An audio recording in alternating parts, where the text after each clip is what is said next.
G'day, I'm Barnaby Joyce.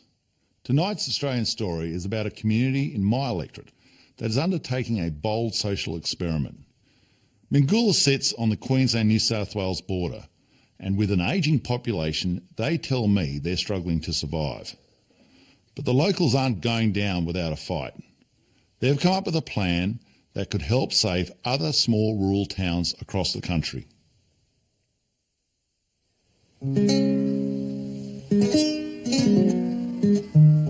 Mingoola for lots of years has been an ageing community, so we've got lots of older people, but we don't have many younger people, and the community is poorer without them. 50 years ago there was a dance in the hall here once a month, and there was one in a woolshed up the road once a month. You know, there was a great social life. That social life has changed. Maybe it's a bit of the sense of history. You don't wish to see a community die. And there's a lot of rural communities dying.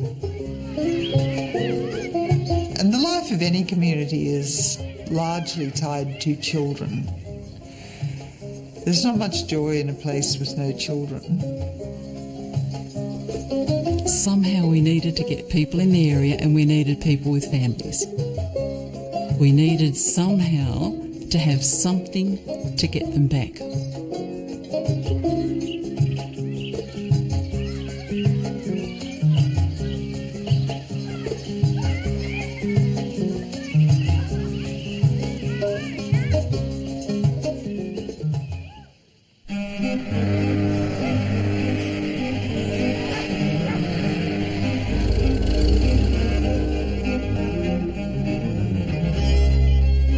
Mingoola community is loosely based on the Dimerick River.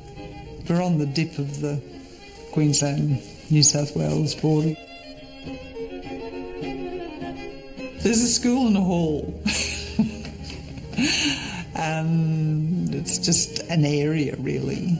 Your parents met there, didn't they? Mingoola's an interesting area, and I'm a newcomer. I've only been here 33 years or 35 years. I'm a child of the district. My father settled in the area in 1928. Originally it was all sheep and cattle. And then after the Second World War, the Italian community came and which developed the tobacco industry. Lots of migrants came for seasonal work. Some of them found it very difficult to fit in, and some of the locals found it very difficult to understand why these people had come. But eventually there was an harmonious community came out of it. Everybody seemed to be prospering well, but the industry died.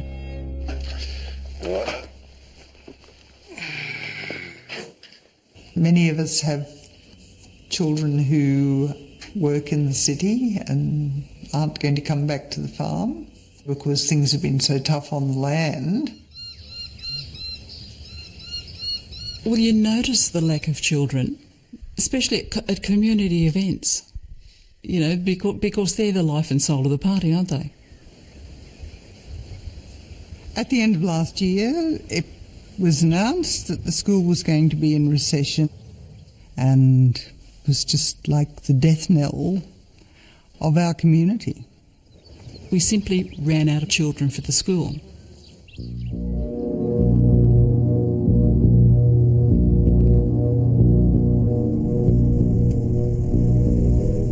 The community was shattered because that's the hub of Mingoola, the hall and the school.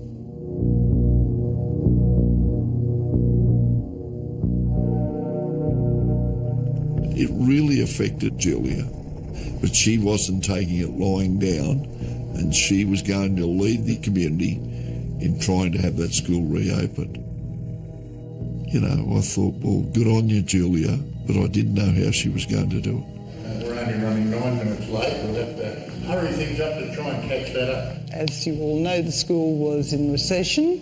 The P&C met, decided to continue on as a P&C. The Mingoola community felt very strongly that we'd welcomed people before, historically, and most people were really happy at the idea of welcoming people again. It's a bit like Field of Dreams, you know, they will come. So then we started thinking we might be able to find some refugees who'd be happy to come and live in the valley. But every time I contacted any kind of refugee service, they all said, oh no, you know, these people need to stay in the city. In response to a resolution of the Mingula Progress Association. They need lots of counselling, lots of language support. They needed more than we had. So we had to find families that had been in Australia for long enough to be feeling okay about perhaps moving. The turning point came around the end of 2015 when Julia was able to link up with Emmanuel and his organisation. 2011, I came to Australia when I applied for a scholarship at the University of Sydney. I work as an advocate for my people who come from the Great Lakes region of Africa. It starts with the Congo, which is bordering so many countries, I think 9 of them. We represent the refugees from Rwanda, Burundi, Uganda, and the Democratic Republic of Congo. These 4 countries have a common history of conflict, recent conflicts especially. My family learned from Rwanda. People were just butchered and killed. Some people lost completely their family. Myself, I lost the whole family of my uncle. Nearly 3 million people were displaced. Nearly half of them became refugees. Australia has resettled nearly 10,000 humanitarian refugees from this conflict.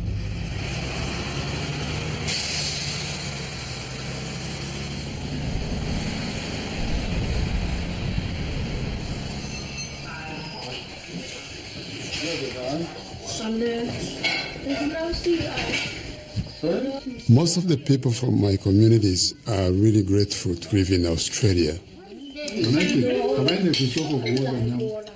But many of them find it difficult when they get here. Around 80% of resettled refugees from our communities come from agricultural backgrounds.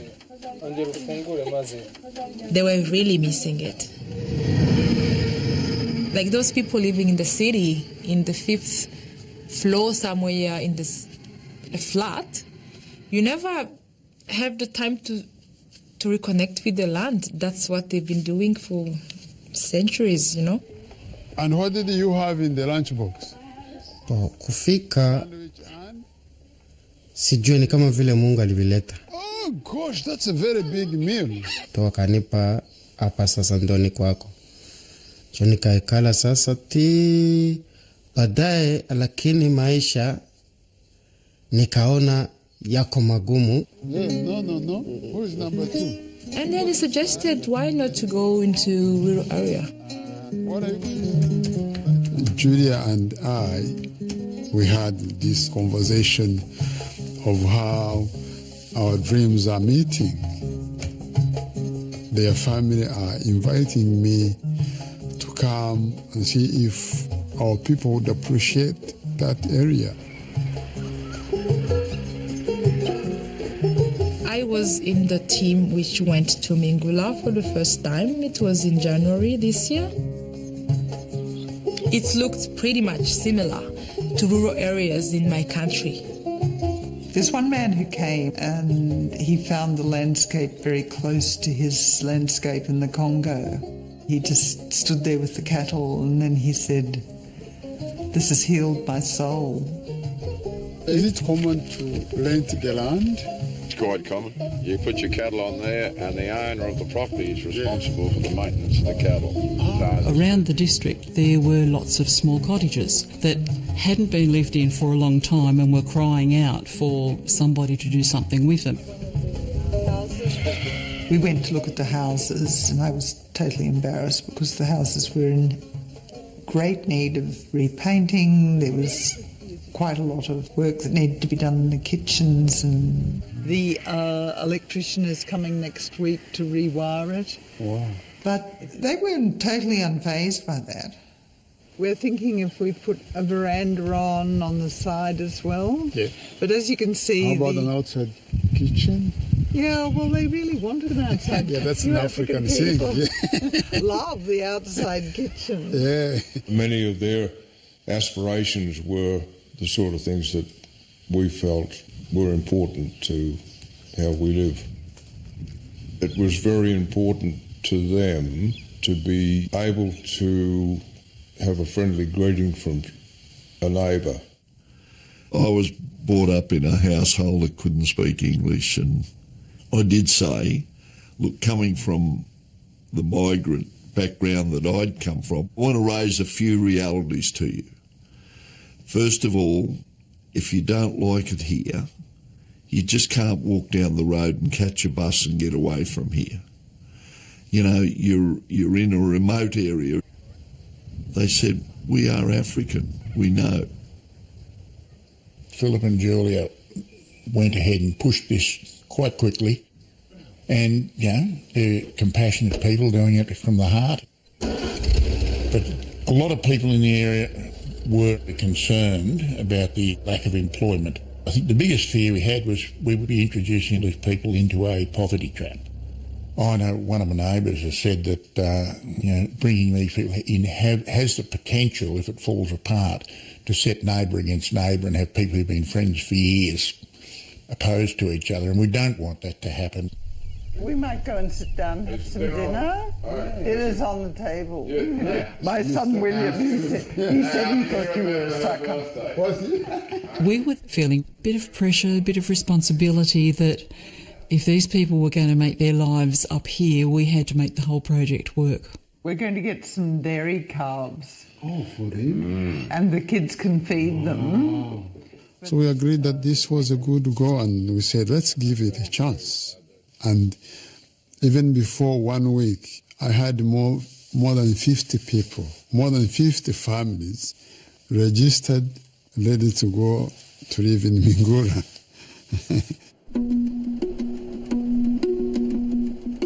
I don't think we ever really in our wildest dreams expected that these people would really want to come so much and want to come so quickly to get out of the city.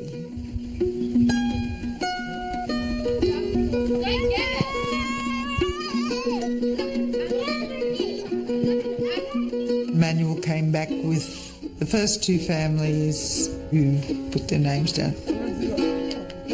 They arrived the day before Anzac Day. One family was staying with us because their house wasn't ready. I did note that there were a lot of children in these families. I thought, well, there's a good thing. Small buildings and big backyards. Friendly, everybody's friendly. Everyone's friendly, and you get to ride horses. Renata and Isaac have 9 kids. Vanessa and Jonathan have 7.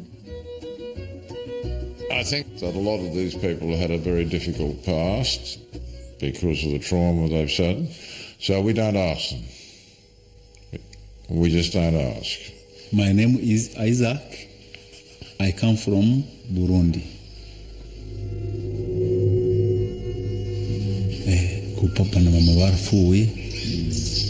Mukuru wanje we yapfuye namaze guhunga. Bamwiciye ahantu bamuta mu ishamba. Ko byagenze.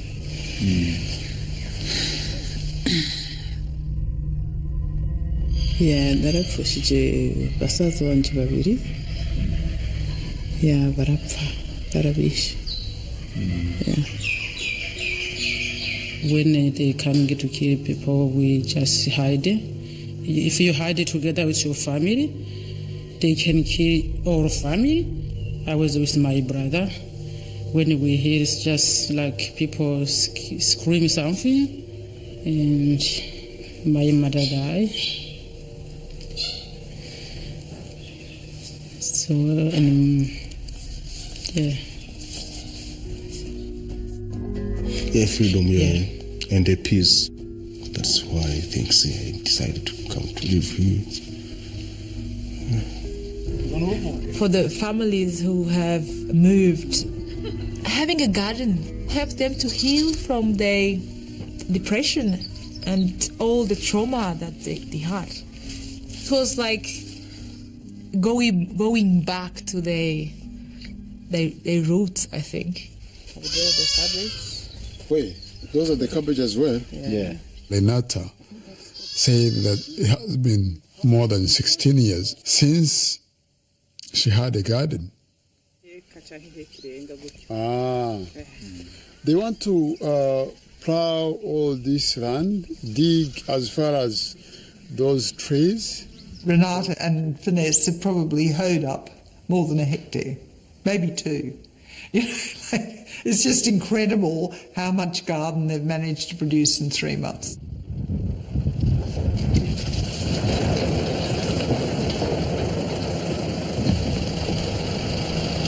We've been using backpackers that in the last few months we've been employing the couple of African refugee families with picking pumpkins and a little bit of time in woolshed work. They're doing a good job. So there may not be long-term full-time employment, however there's long-term seasonal employment. And these people do enjoy working, and they're very keen to see their children succeed. I like cooking cakes. Which one did you like out of the lemon slice? Lemon slice. What's your favorite thing you're doing at school? Maths. Mine's spelling and writing. Eliara, what's your favorite thing to do at school? Cook. The first day of second term this year, the school reopened its doors for the new family that had arrived, and it was very exciting for all of us.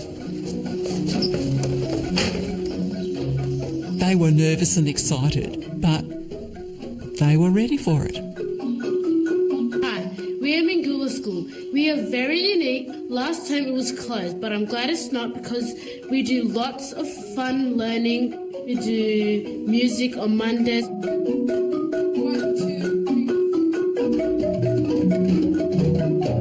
I think everyone has fallen in love with the kids. The kids are magnificent. They're beautifully mannered, very clever, and just got a nice balance of cheek about them. So that's good. Every time I drive out, they give me a weight in the schoolyard and a kiwi, and they're really nice. And you have to measure out 8 tablespoons. You do the measuring. I'll hold it. You know what? They've struck a bond, and that bond's reflected in the way this program's working. Are we ready? His mother called him Wild Thing, and Max said, "I'll eat you up," which was very good. I guess the remarkable thing is that the people we've found love them here, and we love them, so... And when he came to the place where the wild things are, they roared their terrible roars and gnashed their terrible teeth and rolled their terrible eyes and showed their terrible claws. No, he's not scared. No, he's not scared. Then he said... We've got to take this out. Yeah. This comes off, then we lift these. But she wants the laundry outside. Oh! By September, we were very excited and we were getting ourselves ready for the arrival of the next family.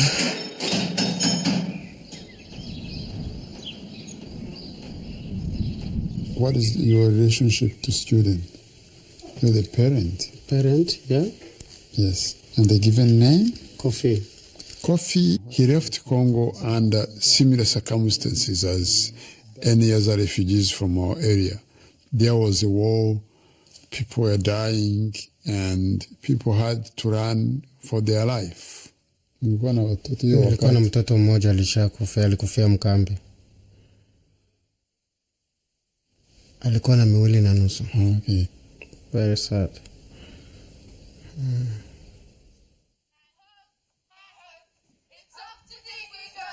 I think I sing a song.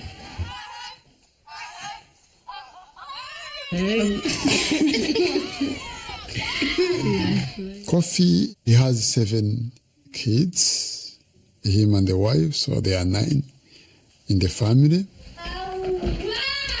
Coffee is packed and ready to move. That's what he's told us. We're just working out the logistics and getting, so as soon as that house is habitable, well, he'll be able to move in. I think it's too heavy. It cannot be a problem with the police on the road.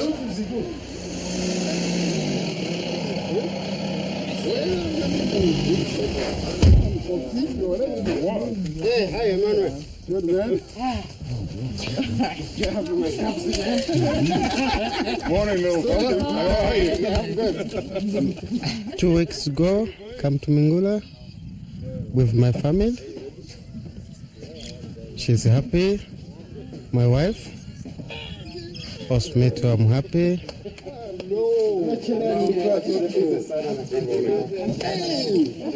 You feel good. If someone help you, you can be happy. You can be sad. I asked him what skills he had, and he said, I dig. So I gather he's a fairly keen gardener. These are the new kids of Mingula. This is Mabale, this is Jolie, that's Emmanuel, and this is Bahati. Oh, future, nawezi penda kama nimezeeka, nijue nimeachia mtoto kitu gani. Nao wanasema baba alikuwaka naye mutu alitusaidiaka. Comment ça va? When it was suggested to him he might like to try his hand at planting pecans, he was really happy to go. I would take a new box. Yep. We've got Nick and Louise from France and Coffee, who's just started today, and he's giving a bit of it a go, see how he goes. You've got to be a hard worker. It's hot and sometimes long hours. I'll go to work to pick up nut. Will be maybe permanent job. They want their children to see them working, and they want to teach their children to work as well. They don't want their children growing up not knowing what it is to get their hands dirty. So we spread the news about Mingula to the community. And the amazing thing is, like, it went all over Australia, not only in Sydney, Queensland, Melbourne. We had more than 100 families interested to move. And some of them had perceptions that they're going to be given houses, lands, animals, things that we didn't tell them. We've had endless people ring us or come or just turn up, you know.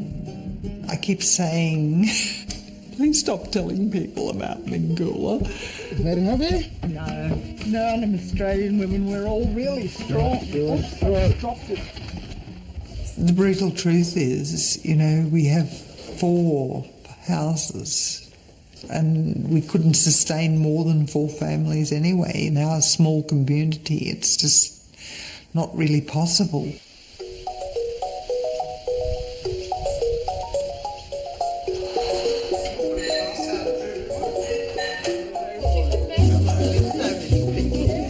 I think the measure of the success of this in the long term will be whether people can get off Centrelink support and become totally independent. You from Adelaide too? Yes. Everyone's been very generous. However, I would strongly recommend there needs to be a lease or some documentation protecting both sides in case there's any issues. I think it's early days. But if this works, then we can say to other rural areas, why don't you try it too? I currently have a person in another area that has a few empty houses that's looking at the same program and has already spoken to Julia. The involvement of the local community is the key ingredient. It's part of our CWA to welcome these new people. They're all settling in the district. If our people want to move in, but they don't feel welcomed, I don't think that there will be any success for the project. Yeah. We're just decorating, aren't we, James, for a welcoming party for Coffee and his family. Really? Hello. Most people who can come are coming, so it'll be good. It's not a huge community, but, you know, it's big enough. It's just got so much bigger. We're realistic. We know that nothing's ever perfect. But I've been stunned by the generosity of our community. Like the man who dropped off the 2 goats that he'd caught with his dogs, knowing that goat is the best meat for these people. They just love it. I would especially like to welcome Alderman and Consulata. Anyway, put your hands together and welcome everyone who's new. Thank you very much. Our priority is, are they happy? Because, you know, they weren't happy in the city, but they've made so many friends. The people of Mingula is good people, friendly people, lovely people. I don't know how I can say about the things they do for us. I can't describe that. It's like a family. Yeah. For me, I think that is like my mom and dad, my dad. Yeah.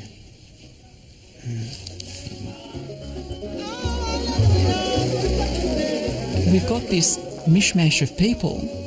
Somehow, we fit beautifully together.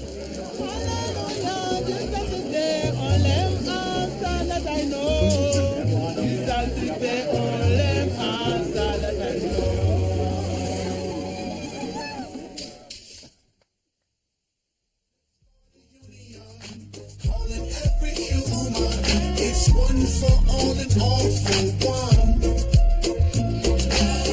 Let's live in unison, calling every citizen. It's one for all and all for one.